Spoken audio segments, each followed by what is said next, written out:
This way. Smile. There.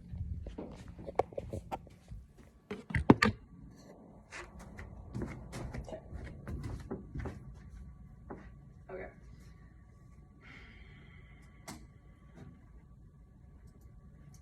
My presentation or speech is about how to start a garden. It's kind of a how-to.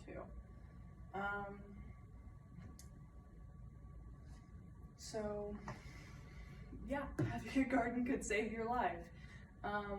Growing your foods has many benefits to your health that is way better than getting them from the store. They are way cheaper on your own in the long run, by growing them yourself and not buying them crazy prices in our grocery stores right now. But first we're going to talk about the benefits of having a garden, and then we'll get started on like some basic things that you'll need and how to get started. Okay, so having a garden is beneficial. Gardens give you the freedom to your own fresh fruits and vegetables. You can just grow whatever you want. You can have pretty flowers in there, whatever. Having a garden can be cheaper than a grocery store, like I already said, and they're beautiful and beneficial. I mean, I don't know about you, but I love the look of a garden with all these pretty flowers and trees and all these cool plants growing around. That's actual food that you could eat. I love the look of that. But moving on is how to get started. The things that you'll need. Basically, it's really cheap. You could start either with just a layer of just ground. If it's got good fertilization and nutrients, you can just start on the ground. Or if you don't have much of an area that's really good for that, you can build a raised bed. And the bottom of that you basically fill with rocks, twigs, leaves, about halfway up, and then the rest is a soil layer. So there's drainage and you're not wasting too much soil to make such a massive raised bed. And you can really put those anywhere. You could see there's an indoor garden right there. Those are pretty cool. It's just water inside of those things, and then they grow the healthiest roots. I've had one before.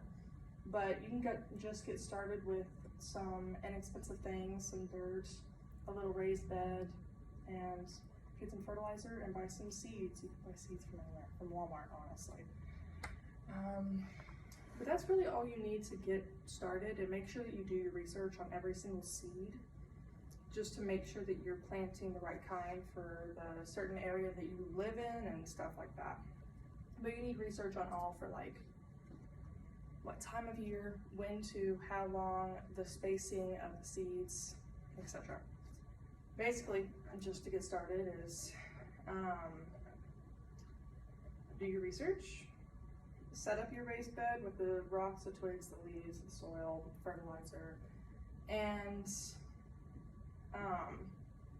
yeah, all of our basic vegetables are planted in the springtime, and normally that's on the students' spring break, but this year it was a little too cold, so it was a few weeks after and people have already started planting. But yeah, most of the time you base on the spring break of every year on the weather, and then look at the next month, and if it's too cold for the seeds, then do it further. But again, every seed is different with every plant, so do your research. Space out your seeds as directed in your research, and done with each plant, cover them properly and give them a good rinse, and take care of them as directed in your research, and watch them grow. Oh, fertilization. Those two pictures, the one that just looks like dirt, that's the fertilization everyone knows, manure, mixed with dirt and other things. And the other one is a synthetic that's really popular today. There's lots of different kinds of synthetic fertilization that you can get. But I personally don't like synthetic ones in my plants. I go straight to the source and find me some of the nasty stuff mixed with dirt, of course, so it's not that nasty. But there's all different kinds of fertilizers, soils, and things that you can get that will better grow your plants. Okay, and that's it. We're going to finish up with, we talked about the benefits, and we talked about how to get started, what things you need, and stuff like that. So really, if it's interests you, just do some research, look it up, and you can have some fun with a cool little garden in your backyard or even in your living room. You never know.